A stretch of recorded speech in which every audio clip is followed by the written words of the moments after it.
Okay, this review sheet is found under the class resources on our page online. So, the first part says find the measure of angle 1 and angle 2, and then state the theorem or postulates that justify your answer. So this first one is angle 1 has to be supplementary, because these two are same side supplementary, because these two are parallel lines. So I'm going to do 180 minus 46, and you get 134 degrees. 2 is alternate interior, so that's 46 degrees. They're congruent. Number 2 over here, angle 1 is 125 degrees by the corresponding angles postulate, and then 2 would be supplementary to this angle, so you can say definition of supplementary, that this is 65 degrees, or you can say same side interior angles are supplementary and say that this is 65. And then number 3, angle 1 is 58 by alternate interior angle theorem, and angle 2 is 180 minus 58, so that's 122 degrees by same side interior angles theorem. And then number 4, angle 1 has to be 64 degrees because it's alternate interior, and then angle 2 is same side interior angle, so that is 116 degrees. Okay, number 5, complete the proof. So if L is parallel to M, it's marked, and A is parallel to B, prove 1 is congruent to 5. So I know that 1 and 2 are congruent by the vertical angle theorem. I know that 2 and 3 are supplementary because they are same side interior angles. So it's not the converse, because the converse would say that the angles are congruent, and so say the lines are parallel. I know that 3 and 4 are also same side interior angles. I know that 2 is congruent to 4 because 2 is supplementary to 3, 3 is supplementary to 4, so 2 is congruent to 4 by the congruent supplements theorem. And the next line, why is 1 congruent to 4? So if I have 1 is congruent to 2, and 2 is congruent to 4, 1 is congruent to 4 by transitive. And 4 is congruent to 5 by the vertical angle theorem. And then 1 is congruent to 5 because 1 is congruent to 4, 4 is congruent to 5, so 1 is congruent to 5 by transitive. Okay, this was part of our quiz. Basically, use the given information to determine which lines, if any, are parallel. If they are parallel, state why. So 9 is congruent to 4. There is nothing about parallel lines. This is just a vertical angle theorem. 7, 1 is congruent to 9. Well, 1 and 9 are both on line C. So this is my transversal, which would make R and S my parallel lines. So R is parallel to S by the converse of the corresponding angles postulate. It's the converse because you're given the angles. Okay, then 8, 2 and 3 are supplementary. So 2 and 3 are both on this line, which makes this a transversal. So C is parallel to D by the converse. I'm running out of room, so I'm just going to say it. The converse of the same side interior angle. Number 9, what about 7 and 10? Well, if I trace 7 and 10, there's not a line that they have in common, so I'm just going to write nothing. And then 6 and 13 add up to 180.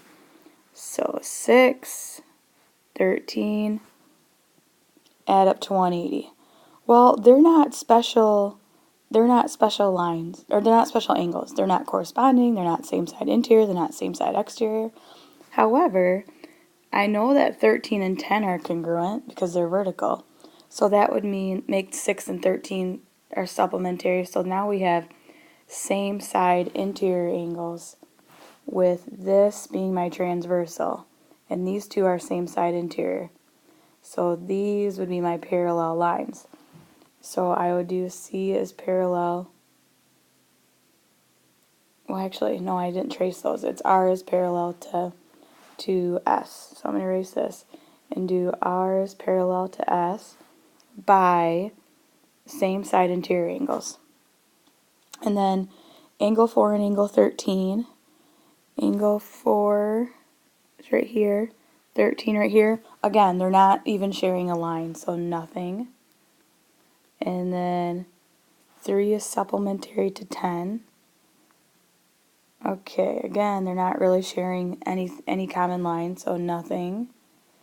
And then 10 and 15. So 10 and 15, with this being my transversal, are alternate interior angles. So C is parallel to D by the alternate interior angle converse. Because we know the angles are congruent, so therefore the lines are parallel. Okay, I'm not going to go through all of these problems. I'm just going to walk through how to do them. So the first one is these two have to add up to 180 because they're supplementary. And you could do it a different way too, but so then 2x has to equal 50, so x has to equal 25. So I'm going to just write this angle is 50.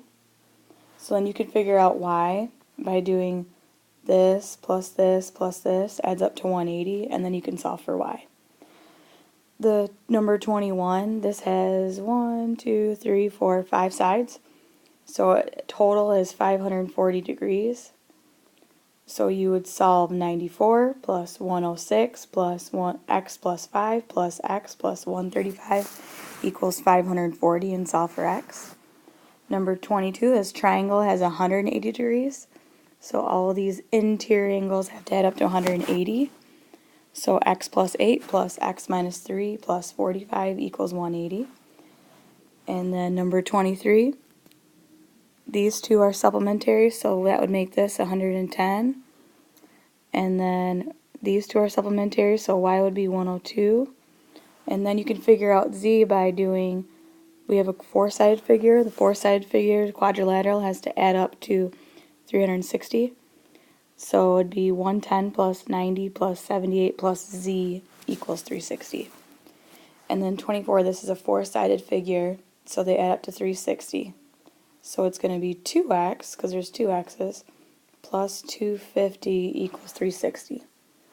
And this interior angles have to add up to, it's a six-sided figure, so it adds up to 720.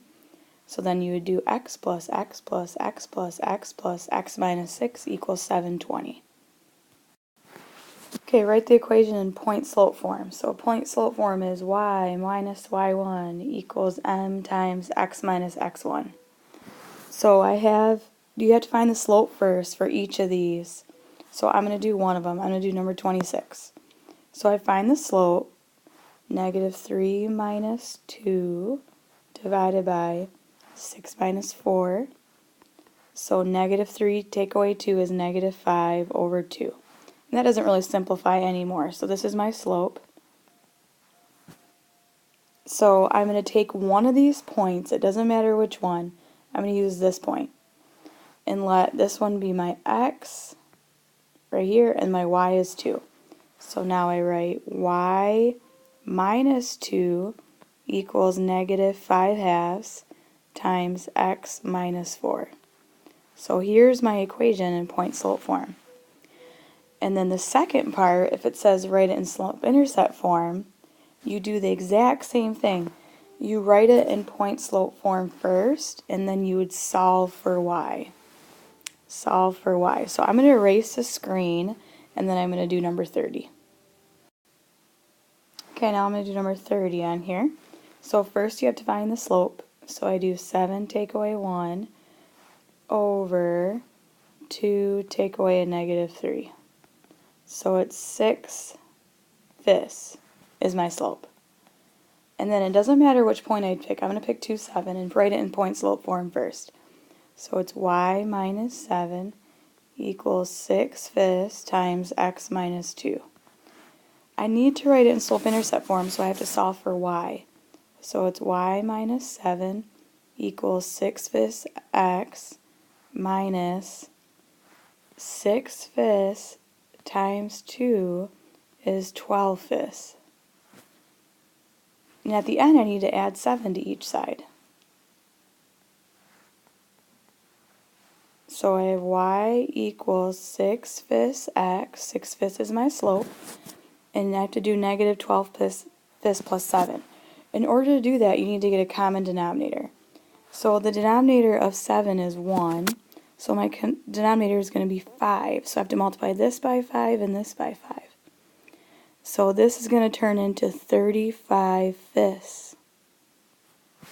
So I'm adding negative 12/5 plus 35/5, which is 13/5. Well, 23/5. So here's my answer in slope-intercept form. Okay, tell where the lines are parallel, perpendicular, or neither. So parallel lines have the same slope. They're equal. Perpendicular lines have opposite, so if one's positive, the other one's negative, reciprocal slopes. And neither, well, they wouldn't be the same or opposite reciprocals. So if I look at the slope of the first line, it's 4, because it's in slope-intercept form. If I look at the slope of the second line, it's 4, because it's in slope-intercept form. These two slopes are the same, so the lines are parallel. In the number 35, I can't just look at the number in front of x. I have to solve for y for each of them. So to solve for y, I'm going to add x, and I'm going to divide by 13. So my slope is 1/13 for this one. In my second one, I'm going to solve for y, so I'm going to subtract 7, and then I'm going to multiply by, to get rid of that negative 2 that's on the bottom, I'm going to multiply both sides by negative 2. So now your slope over here is negative 2x, or negative 2. So these are neither. And then 36, the slope right here is negative 4/3. It's solved for y. And then this one, if I multiply both sides by the reciprocal, I'm going to have a 3/4 x. So if one slope is negative 4/3 and the other one is 3/4, oops, these two lines are perpendicular because they're opposite reciprocals. And then 37, to get rid of 3/5, I multiply both sides by 5/3. So I have one slope is equal to negative 5/3. And if I divide both sides by 3, or if I subtract 3x from each side, I'll have, I need to write this down here, it's getting messy, I'll have negative 15/3 y equals negative 3x. So to solve for y, well, this is just negative 5. So to solve for y, you divide both sides by negative 5. So it's going to be y is equal to 3/5 x. So if this is negative 5/3 and this is 3/5, these are actually perpendicular. And then you basically do the same thing on the bottom. You're going to solve for y and then look at the different slopes and compare them.